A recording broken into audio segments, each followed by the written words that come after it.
Hello everybody, welcome back to my channel Trading Secrets. This channel is for entertainment purposes only. For those of you who do not know, my name is Ali. I have over 20 years experience teaching accounting, economics, business and law. Through this channel I'll be providing some stock analysis and a quick update on the $1 Million Challenge. So if anybody's not aware of this is a journey of investment of $1,000 to a return of $1 million over a period of 3 years using a strategy called compound return investing. So the objective is try to get 201 trades, each with an average return of 3.5%. It's not 201 consecutive trades. We do take into account losses. So for further details about how to join us for less than $9 a month, information is available in the description below. In the previous video, we looked at MMTLP and the key focus was on summarising a key meeting with a prominent journalist by the name of Erin Arvedlund. She was instrumental in bringing down Bernie Madoff. And this meeting was attended by myself, one of the Discord members, and John Brda.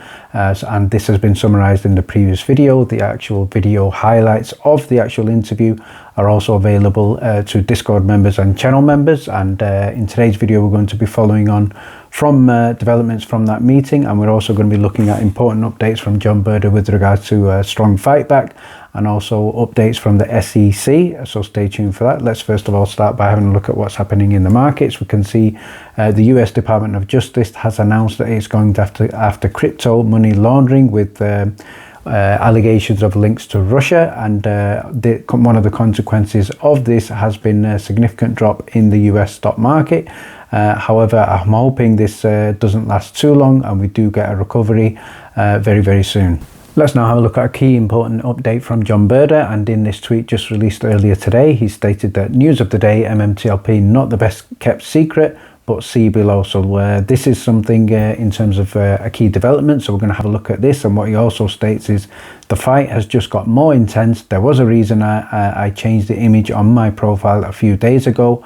Now you know. So the image obviously we can see there is MMTLP with regard to market manipulation, but let's focus on this letter. So this letter is from Warshaw Burstein LLP. So this is a group of attorneys based in New York, and what we can see here in terms of the heading, it states here that this group is retained by a shareholder group to investigate market manipulation scheme. So it's dated January the 18th, 2023. So this is very, very new breaking news.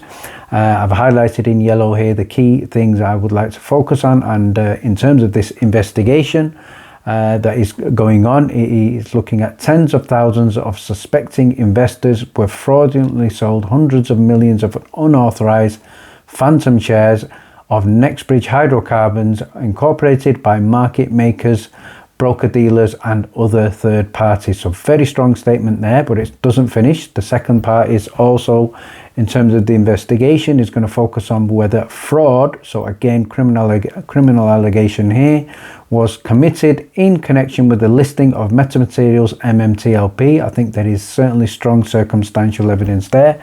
FINRA does hold all the information. We need discovery for them to release this information. And it also states here, and MMTLP were targeted by broker dealers, market makers, other third parties who employed a scheme or device to manipulate their share price. I would probably add on in there with full knowledge of FINRA.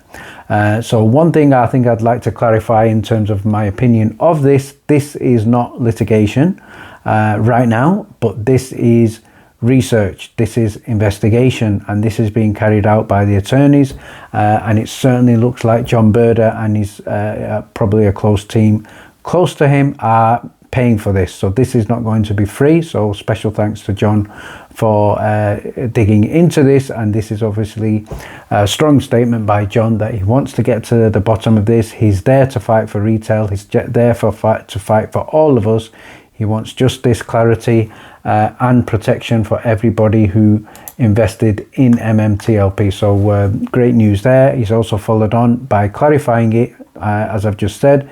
Technically, we are performing DD to discover the best course of action. So remember, the course of action right now is, this is not a submission for litigation. So this is an expensive proposition, and I've put together a small group to do just that. So it's expensive, but so far, obviously, it's being funded by John Brda.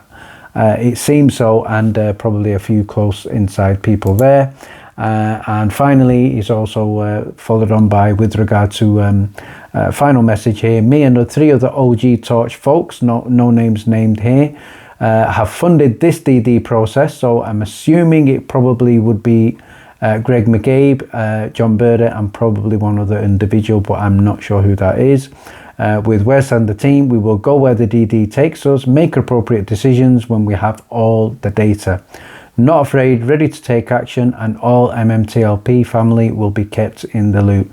So thank you very much for this, John. Thank you very much for sharing information, for clarity, and we all wish this action to be very, very successful, and obviously give good news for all. The other shout out I'd like to give is to Kevin Fitzpatrick, who's grabbed my attention with a very interesting comment on the channel, and what he stated here is, wow, your best video ever. So this is with regards to the video on Erin.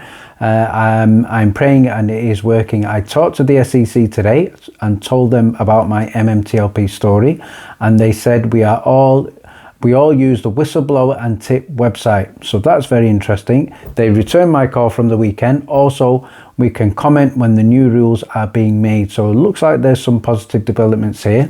But what I would like to share with you is this page that Kevin is talking about. So if you go to the SEC, you type in Whistleblower, you will get this page, and it states here, there is a button there at the bottom left-hand side, submit a tip. So this tip can be an allegation, a complaint, obviously some information with regard to something you may want to investigate, and your concerns about the market. And I'm sure that they will also accept whistleblowing with regard to allegations against FINRA, market makers, brokers and dealers, and I'm sure they would be interested in knowing is there anybody out there who's created a false ticker fraudulently? Do they need investigating? Do we have any suspects? Submit a tip.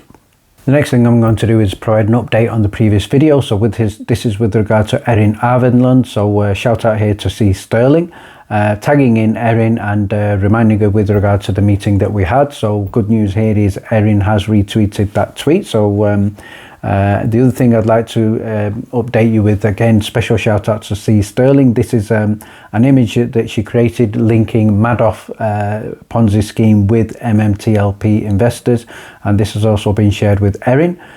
So in terms of a quick summary of this, Madoff, we had 10,000 investors, MMTLP 65,000 investors. Madoff was involved in an unregistered investment advisor, and that was hidden from the SEC as well. So we are, in terms of our situation, we have been subject to an unlawful trading of a ticker that was not supposed to trade. So again, very dubious there. We can also see here, in terms of Madoff, the investor funds were never invested. In our MMTLP case, securities sold, not yet purchased. So that is still something we are waiting. In the Madoff situation, the SEC were alerted. In our situation, the FINRA and the SEC are also alerted.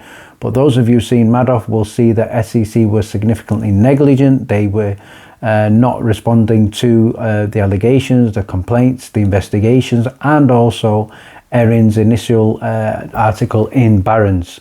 And finally, investors lost billions in Madoff. Investors are left in the dark. And I would also add on, potentially lost billions with by removal of the 2 trading days that we didn't have. And the other thing I would add on, in this case, Madoff, on the left hand side, Madoff gained billions, and in MMTLP, the broker dealers and hedge funds probably also gained billions. And the final update I'd like to provide you is with regard to Richard Hoffman. So Richard Hoffman, for those of you who do not know, is also another attorney. He's also involved in litigation. I have reached out to Richard and to thank him about what he's doing.